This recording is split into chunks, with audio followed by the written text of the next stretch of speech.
I am now delighted to introduce our keynote speaker, Tom Hall. Tom is a proud Northwest native. He grew up right here in Seattle. He attended the University of Puget Sound, graduating in 1982 with degrees in psychology and physical therapy. Tom started his physical therapy practice in 1986 and has been in private practice almost his entire career. In 1999, he opened People's Injury Network Northwest, otherwise known as PIN. He is the president and CEO, and with over 4 locations, PIN has grown to be one of the leading industrial rehabilitation practices in the Northwest, assisting injured workers to successfully return to work. Tom has a passion for helping others who are facing loss or in the midst of going through loss. He is completing his first book, The Physics of Intimacy, on a male perspective on loss, and has spoken many times on the topic of loss from a male's perspective. Tom is a close friend of Safe Crossings Foundation and has been a board member since 2009.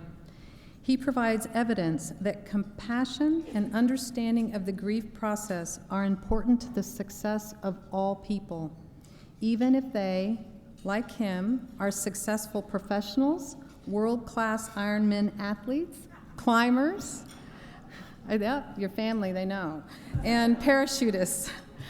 Nobody is immune to grief. With that, it is my honor to welcome Tom Hall to the podium.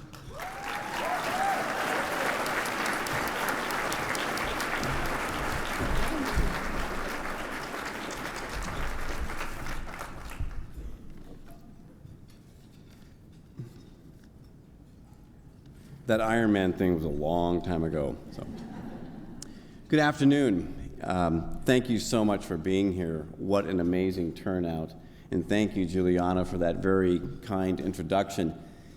One thing Juliana did not mention to you is that I'm a very strong introvert. So that means I really prefer just one-on-one conversations. So today I'm going to pretend it's just you and me sitting at your table, and we happen to invite 627 of our very best friends to join us. The theme of today's luncheon is Tools to Thrive. Now, I love power tools, and I love tools in period. I believe with the right tool, we can fix anything. But what about loss? Can you and I fix loss? When you love someone dearly and you lose them, are there tools that can help us go through that? I'm going to attempt to answer those questions by sharing a few thoughts with you on loss from a male's perspective. First, I'm going to start by sharing my personal story of love and loss, and then I want to share with you 3 tools that were very helpful for me as I went through my loss. And third, and most importantly, I'd like to share with you 3 tools that helped my daughters as they went through their loss. So, let's begin my story. I'd like to share with you a picture taken in the summer of 2006. We were on a summer vacation. My family, Kaki is the youngest. She was 11. Madeline was 14. And Christine and I had been married 17 years. If I was going to describe Christine, she was a woman of great faith, incredibly loving and giving, and she loved being around her girls. As a matter of fact, you've heard the phrase stay-at-home mom. Christine was known as a stay-at-school mom because she was always volunteering at the school, just trying to see where her girls were and what they were up to. What this picture does not show is that Christine had been battling metastatic melanoma or skin cancer for 3 years, and it had been a hard journey. Just about 6 months later, Christine came to me on Christmas Eve, and she said, "I think I found another lump," and it was down here by her waist. I palpated that, and I knew immediately this was a metastases, and this meant that Christine was now stage 4. She had been stage 3, and when you're stage 3, you have a 5-year and a 10-year survivability rating. When you go to stage 4, you have a 1-year survivability rating. So now I knew it wasn't just a possibility that I could lose my wife, it was highly probable based on the science and the statistics. That following June in 2007, we met with our doctors, And they said, "I'm sorry, we've done all that we can. There's nothing more we can offer." I think I had prepared myself for that mentally because I'd seen how this disease had progressed. What I had not prepared myself for was what was going to be the hardest day of my life. And that was when Christine and I had to get together with Kaki and Maddie and tell them that Mom was going to die. I mean, how do you do that? I'm not sure exactly what I said, but I do remember one of them asked as they sat on the big bed, they said, "So how long does Mom have?" And I said, 4 to 8 weeks. And then I heard this crying and this wailing I had never heard before as a parent. On July 27th, Christine came home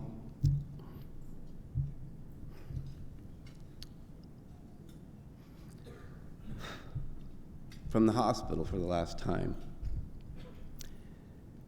She started to say goodbye to her dear friends as they came over in small groups. On August 2nd, after she said goodbye to the last group, I shut the door and she said, "I can't do this anymore." So that night, Maddie, Kaki, and I and Christine, we had a wonderful dinner outside on our patio on that warm August evening. I think Christine had chocolate mousse, Ben & Jerry ice cream because she was a chocoholic and loved that. And we actually joked and we laughed a little bit that night. Madeline said, "Mom, would you please tell Dad how to shop for our clothes?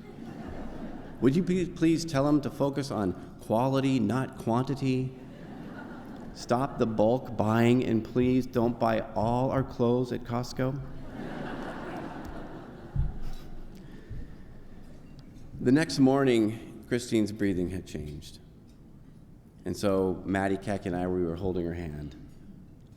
And I said 4 things to her. I said, "We love you. We're going to miss you. We're going to be okay. And it's okay to go." 30 seconds later, she took her last breath. And Maddie and Kaki and I escorted her to heaven.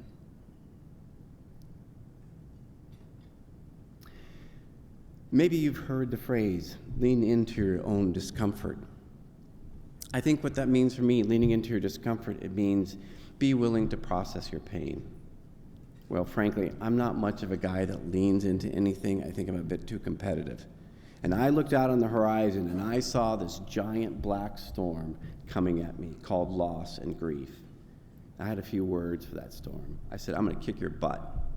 I'm coming at you. I'm going to run into you. I'm going to go all the way through you. When all is said and done, it will be Tom 1, loss 0. So I ran into the storm. About 3 weeks later, I found myself standing in the middle of Bartell's at the University Village, in the middle of aisle 23, the feminine hygiene product aisle.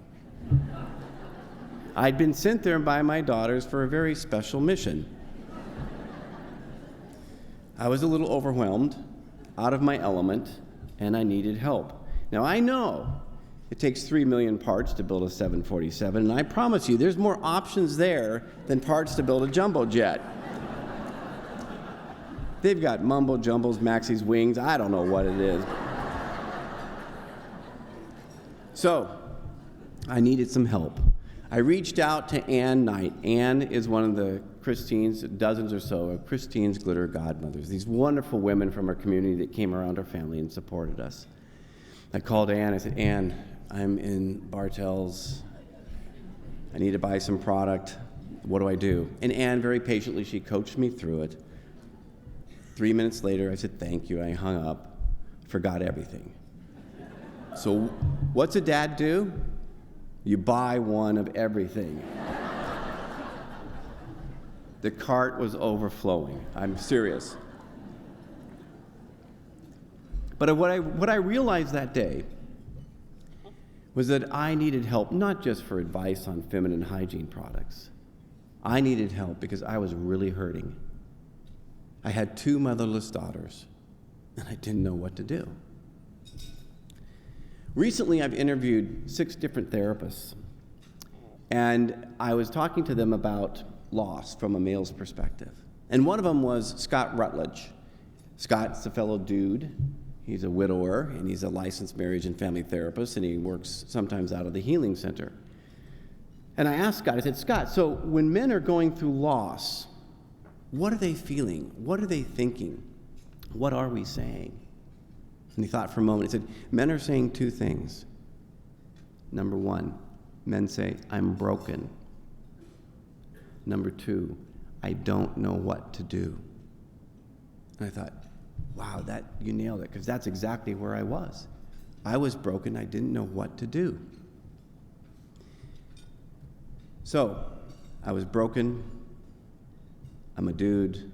I like to fix things. I need some tools. So, I'd like to share with you the 3 tools that I stumbled upon as I try to navigate my loss. So the first tool I found is called finding your courage. Finding your courage to get help or to seek support. Here's how I found mine. After Christine passed away, I started reading about loss and grief, especially books that related to my daughters. One book I read was called Motherless Daughters. And in that book, they referred to a study that I found very helpful and actually quite powerful. The study went out to try to find variables or predictors of young girls who lost their moms and what variables were in their lives such that they would grow up to have healthy, emotional, intimate relationships with men as adults. So they looked at all these variables about the girls, like how old were they when their mother died? Did they have siblings? What was their birth order? And then they looked at their mothers. How old were they? What type of death did they have? Was it sudden or was it prolonged? Were the kids present? They looked at the relationship between the mother and the daughter. And they put all that data and information into the computer, pushed the button to try to find out what variables or predictors would indicate which girls would grow up to have healthy, emotional, intimate relationships with men as adults. Guess what they found? None. Except one. But it didn't have anything to do with the mothers or the daughters or the relationships. It had to do with how well the father grieved. I thought, holy crap.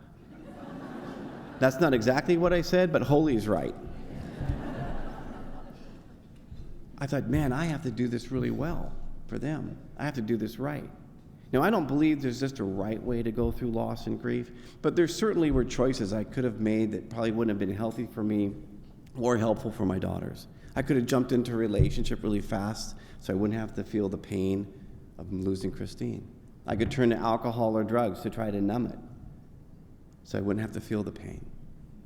But for the girls, I said, man, there's no way I can do that. So as I reflected on that study, I realized Maddie and Khaki were my motivators. They were my purpose. They became the foundation of my courage to keep running into the storm. So that's how I found it. Second tool, hearing other people share their story. Hearing other people share their story. A good friend of mine said, hey, Tom, you should check out this thing called the Early Group at the Healing Center. And I thought, early group, what the heck is that? It's where everybody's super punctual and hyper on time and always there? Not for me. No, the early group at the Healing Center is a group for anybody who has lost their spouse within the last 16 months. So I decided I'd go. I was impressed because when I went there, I heard men and women sharing with authenticity, transparency, and vulnerability. One man said, you know, my wife died 3 months ago, and I'm like in this mental fog. I thought, me too. Christina passed away 2 months ago. And just last week, I left Seattle, drove down to Kent, where my office was, came back home. Like, crud, I left my wallet and my coat. The next morning, I went down to Kent office again, just to get those 2 things. I drove back home. Oh, crud, I forgot them. I was in this fog. And I could say, me too. I finally realized, as guys were sharing and women were sharing, what I was feeling, what I was experiencing, some of the craziness. It was like, man, I'm not alone in that. I'm not alone in this process of going through this storm. That was incredibly helpful. The third tool is sharing my own story. Like I said, when I went to the early group, men and women were sharing with this authenticity, transparency, and vulnerability. It invited me to do the same. The first time I wanted to share, I said, "Hi, my name is Tom. My wife is Christine." And that was it. That's all I could get out. The tears just started flowing. The next time I went, I said, "Hi, my name is Tom. My wife was Christine. I have 2 daughters, Maddie and Khaki. Christine passed away on August 3rd, and that was it." But each time I went, I could share a little bit more. And each time I shared, I was healing a little bit. But the weeks turned into months, and the months turned into a year. And what I realized was, by sharing my story, I was going through that storm. I was processing that, leaning into my discomfort. I was healing. I was making it through.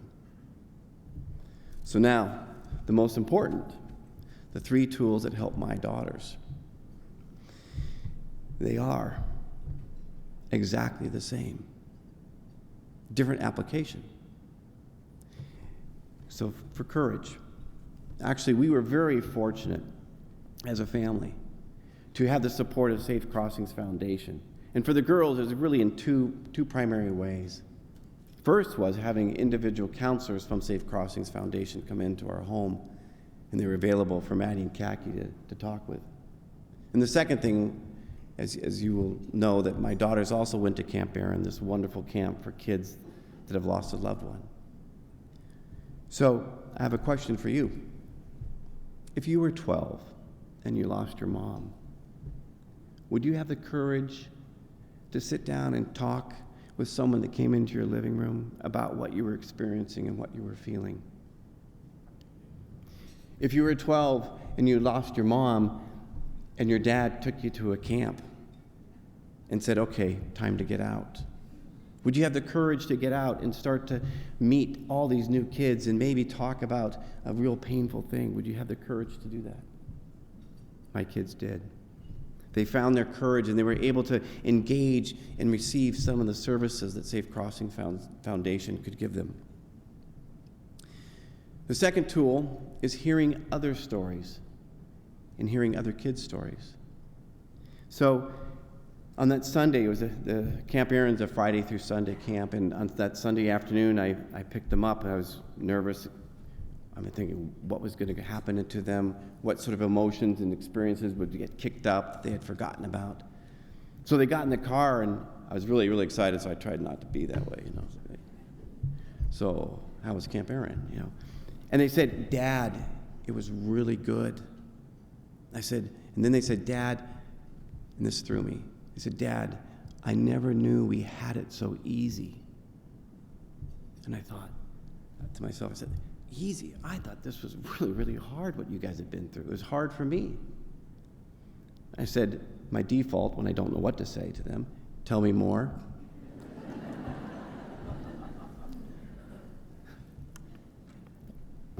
They always do. And they said, "Yeah, Dad, we had it easy. We heard this story from this little boy, and he shared how he was present, and he witnessed his mom being murdered right in front of him." And they said, "Yeah, Dad, we had it easy with Mom."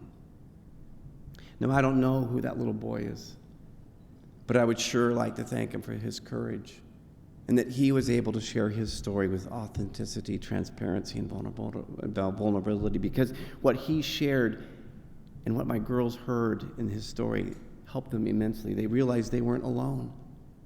They weren't alone. There were other kids out there going through just similar pain and hurt that they were. So he helped my girls heal by sharing his story, and they were hearing it. Lastly, for them, it's sharing their own story.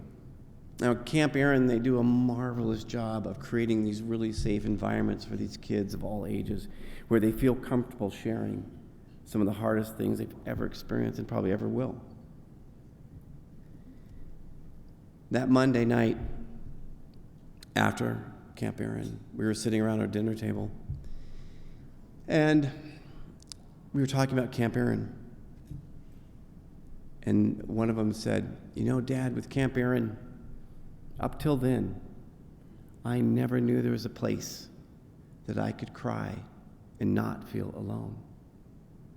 You see, Camp Aaron, that was so profound for me because Camp Aaron had been that environment where they could share their stories with peers and with each other in a way they never had before.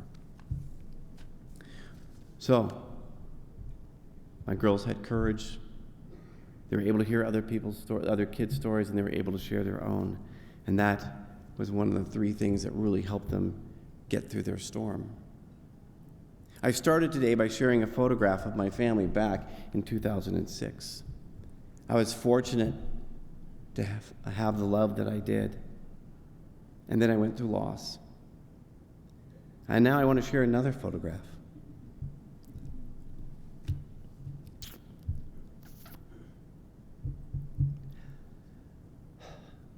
This was taken in 2012. That's my amazing wife, Sherry. No,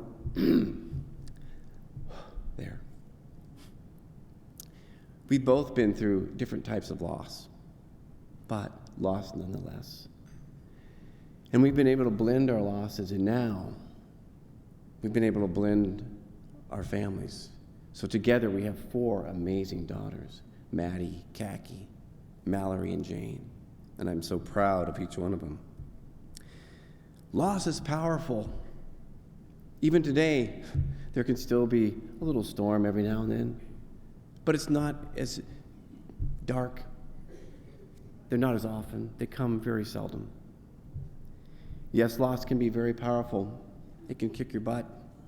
The storm can be very dark, and it can seem like it's going to go on forever. I know. I've been there, and so have my daughters.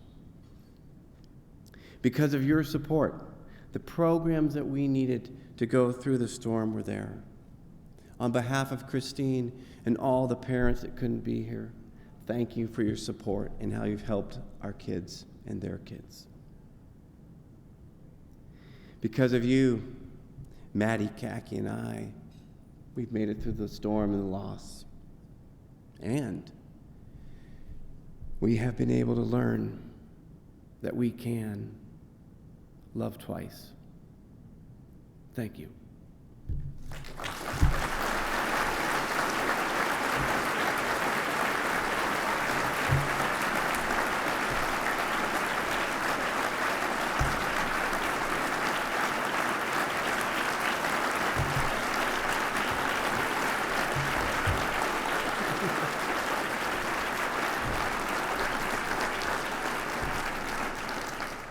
And now, it is my great privilege and honor to introduce to you my 2 daughters, Madeline and Catherine.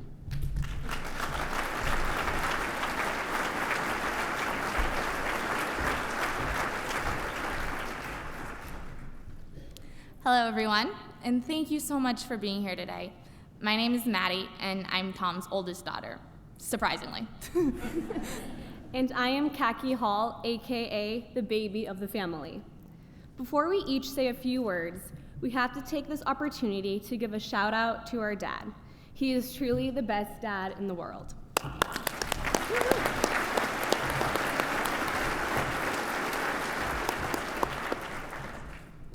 The theme of today's luncheon, Tools to Thrive, really resonates with me. All throughout my childhood, my mom strongly encouraged Khaki and me to express ourselves creatively through art. She was an artist, the very best type of artist, actually, a total amateur, with expertise in glitter glue, modeling clay, and her signature flower arranging and gardening. She was also famous for pulling all-nighters to help whip out amazing Halloween costumes the night before the school parade. I think I was a pilgrim one year. Anyways, whether we were dressing up in ridiculous outfits, historically accurate, of course, or creating small-scale construction projects for our dolls, my mom was our artistic comrade, and she gave us tools to express ourselves creatively. After she passed away, everything changed. My once stable life that revolved around school musical theater practice, pottery painting, and the like disappeared. I spiraled down until I was in one of the darkest places I think a 15-year-old can ever be in. I felt like I was being sucked into a giant black hole of sadness and despair. There was no way to make it better or return to the life I once had. I would just sit there and be miserable. I didn't know what to do now that she was gone. A while later, and after much persuasion, manipulation per se, from my father, I got involved with Safe Crossings through Camp Aaron. On the first day, we were invited to decorate a picture frame of our deceased loved one. I really didn't want to participate because the exercise seemed stupid and for kids. But after I saw the other teens working, I decided, okay, maybe I can give it a try. And then I found myself covered in glitter glue once again. Before I knew it, I was working through lunch to put the finishing touches on my project. I was hands down the most invested teen in the entire project. I had forgotten how much I'd enjoyed art, how much it meant to me, and how much it reminded me of my mom. Safe Crossings became a place for me to let my guard down. Becoming involved allowed me to reconnect with my artistic past and consequently remember my mom. Through my experience at Camp Aaron, I learned that there's still beauty in the world, even though she isn't here with me today. I can still have a relationship with her. It's just different now. It shows up in my art and in my life every day.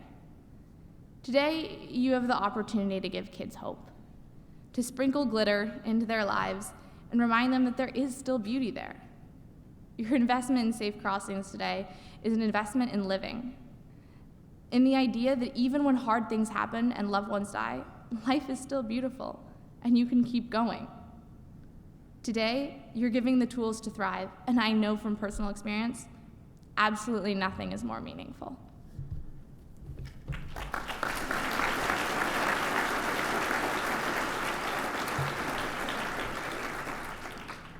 Like my sister mentioned, Camp Aaron, with the help of Safe Crossings, played a huge role in our lives. At first, I also didn't want to go to Camp Aaron at all. I mean, who wants to sit by a campfire and talk about their feelings all day long? Not me. My dad strongly encouraged us to go. He said to go for him. So off my sister and I went. Little did I know that going to this camp would profoundly change my perspective on loss, and as a result, I am certain it changed the trajectory of my life. It made me feel like I was not alone, and other kids understood what it was like being only 12 years old, confused, devastated, and vulnerable. One of my most cherished moments was our last night when all of the campers made luminaries in honor of our loved one who passed away. We then released these luminaries onto the surface of a small lake. There is deep symbolism in that release. This was the first moment since my mother had passed away that I knew it was going to be okay. It was a turning point that I had because of Safe Crossings. I will forever be grateful for Camp Aaron because there I could feel sad, I could feel angry and cry for 2 hours. I could simply feel whatever I was feeling, and everyone there understood. There was no judgment. Camp Aaron helped me see that there is hope for a brighter future, even though my sister and I were motherless daughters. Between Maddie, my dad, and me, I hope we have conveyed today the tremendous impact of the programs funded by Safe Crossings has had on our family. But I want to talk a moment about the need. Right now, Safe Crossings Foundation funds 4 amazing programs, but there are actually 14 programs in the Puget Sound that serve grieving children. With your help, Safe Crossings will be able to expand its fundings, allowing more kids to experience what we did. Behind me is a list of champion corporate and individual donors who have made a choice to support grieving children by providing you an opportunity to stretch your gift. These compassionate companies and individuals have donated or pledge to a matching pool that will match any gift over $250. That means that your gift of $250 will become $500, $500 will become $1,000, and so on. Every kid in the world who's lost someone needs to know they are not alone, and we are with them every step of the way. They need to know it's going to be okay, and there will be a bright future ahead of them. So please give, so that children who are confused, angry, vulnerable, and lost in grief can get the tools they need to thrive. You can change a child's life more than you can ever imagine by supporting these programs. They changed mine. Table captains, you can now pass out the pledge cards to your guests. Thank you all for coming and for your gracious generosity.